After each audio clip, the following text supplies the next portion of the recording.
Muy buena. Pues vamos con el punto del tema 5, el punto 2, razones trigonométricas. ¿Vale? Esta es la misma pizarra que hemos utilizado esta mañana en clase y sobre esto pues voy a volver a explicarlo para los que habéis estado en clase, pues que os sirva de repaso y los que no habéis estado en clase, bueno, pues para que lo veáis. La trigonometría es lo que estudia, digamos, la relación entre los ángulos y los lados de un triángulo. Aquí tengo puesto Pitágoras, que lo vamos a utilizar mucho en este tema y que os suena de temas anteriores. Pero nosotros vamos a hablar ahora de las razones trigonométricas. Para Pitágoras utilizamos en un triángulo rectángulo lo que era la hipotenusa y los dos catetos. Ahora hay que ponerle nombre a esos catetos. Depende de a qué ángulo hagamos referencia. Aquí tenemos un ángulo recto, ¿vale? Que es de 90 grados, se marcaba así, ¿vale? Y a veces con un punto. Y aquí tenéis un ángulo normal, alfa, eh, y respecto a ese ángulo alfa, a ese ángulo agudo, pues tenéis de los dos catetos que hay, uno es el opuesto, es decir, el que está justo enfrente, ¿vale? Y el continuo, pues está pegado a él, porque lo otro que está pegado es la hipotenusa, ¿vale? Entonces el cateto continuo. Pues teniendo en cuenta cómo llamamos a esos tres lados de un triángulo rectángulo en referencia a uno de sus ángulos, tenemos varias definiciones que hacer sobre lo que son las razones trigonométricas. La primera es seno, que lo tenéis aquí en amarillo, esto marcado, y se escribe así, sen alfa, que es como llamamos al ángulo, y se lee como he puesto abajo, seno. Y es el cateto opuesto dividido entre la hipotenusa, ¿vale? Esto lo tenemos que tener apuntado y es la fórmula de seno. El coseno de ese ángulo, pues será el cateto opuesto a ese ángulo dividido entre la hipotenusa. Y la tangente, que se escribe TG de alfa y se lee tangente, pues sería el seno entre el coseno. O se puede poner también como cateto opuesto dividido entre el cateto continuo, ¿vale? Esas son las razones trigonométricas principales. Y luego están lo que son sus opuestas. Como sabemos, el opuesto a un número es 1 dividido entre ese número. Pues lo opuesto al seno se llama cosecante. Se escribe cosec, ¿vale? Cosec de alfa y se lee cosecante. Y bueno, como hemos dicho, como es lo opuesto del seno, pues sería 1 partido por el seno de alfa. O lo que es lo mismo, pues si el seno era cateto opuesto partido de hipotenusa, la cosecante será lo contrario.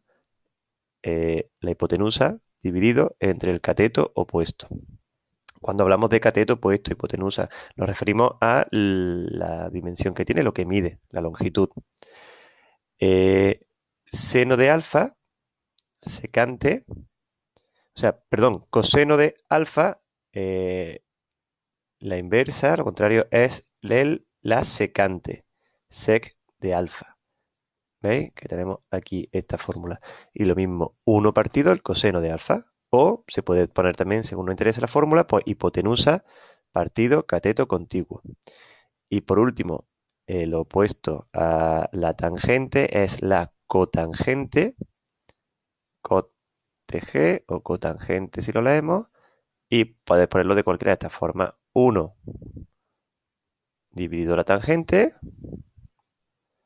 o darle la vuelta, como era la tangente es seno partido por coseno, pues esto sería coseno partido seno, o como esto era cateto opuesto entre cateto continuo, pues darle la vuelta a lo que era en tangente y se nos queda así, ¿vale? Pues así tenemos las razones trigonométricas y sus opuestas. Vamos a ver qué tipo de ejercicio, con qué tipo de ejercicio vamos a empezar esta parte del tema. Que nos suena muy raro, nos suena muy nuevo, pero no, vaya a ver que no es muy complicado. Aquí tenéis un ejemplo de ejercicio que nos puede decir, calcula las razones trigonométricas del ángulo alfa y del ángulo beta. No nos van a dar esto, lo voy a borrar, del siguiente triángulo. Por eso he puesto yo aquí en azul, porque no nos van a dar cuánto mide a lo mejor uno de los, o la hipotenusa o uno de los catetos, ¿veis? Aquí no hay nada puesto y sé lo que mide uno de los dos. Pues por Pitágoras, que lo puse antes, hacemos por la hipotenusa, que no sé lo que vale, es cateto al cuadrado más cateto al cuadrado. Así que cuando lo resolvemos nos dice que la hipotenusa es 13. ¿Vale? Lo voy a poner aquí, como estaba puesto, que estaba todavía puesto de la pizarra de esta mañana. Pues dicho eso, empezamos a poner y digo, venga, del ángulo alfa, seno de alfa, ¿qué será? Pues el cateto opuesto. ¿Qué es lo que hay opuesto a alfa? El 5, ¿no? El cateto que mide 5. Y la hipotenusa, 13. Pues 5 partido 13. Si se puede simplificar esa fracción, la simplificamos. Si no, se queda así. El coseno de alfa, pues el cateto continuo, 12, entre la hipotenusa, que es 13. La tangente de alfa, ¿qué es? Pues cateto opuesto entre cateto continuo.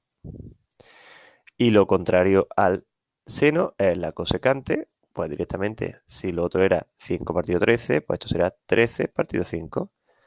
Lo opuesto a coseno es la secante, pues lo contrario, 12 partido 13. Y la cotangente, pues igual lo contrario a la tangente, 12 partido 5. Eso era respecto al ángulo alfa. Respecto al ángulo beta, ¿vale? Que es ese ángulo, pues empezaremos con que seno de beta, el ángulo opuesto, el cateto opuesto es 12, ¿vale? Ahora, y la hipotenusa 13, sigue siendo 13. El coseno de beta, pues el cateto continuo es 5 y el opuesto es 13. En cateto continuo hay algunos sitios, algunos libros que le llaman cateto contiguo, ¿vale? A lo mejor se me escapa a mí alguna vez decir contiguo, pero es lo mismo. Tangente de beta, pues es el opuesto entre el continuo. Y la cosecante de beta, pues es la contraria, lo contrario, lo opuesto, perdón, a seno, es decir, darle la vuelta, 13 partido 12. La secante de beta es lo opuesto al coseno de beta, es darle la vuelta a esa fracción. Y la cotangente de beta, pues darle la vuelta a la tangente de beta. Como veis, hay relación entre algunas de estas razones trigonométricas según el cuál de los dos ángulos haya, ¿vale? Y nos da lo mismo. Pero eso ya lo iremos viendo, ¿vale? Vamos a ir haciendo poco a poco ejercicios. Así que os dejo este vídeo por aquí y recordad hacer, bueno, ya hemos hecho algunos ejercicios en clase, lo que no habéis estado en clase, pues os lo dejo puesto también para que lo hagáis y lo corrijamos. No son muy complicados, ¿vale? Sé que es un poquito abstracto porque no lo hemos dado nunca y no lo entendemos, pero le iremos pillando el truco y veremos que es útil para manejarnos con triángulos.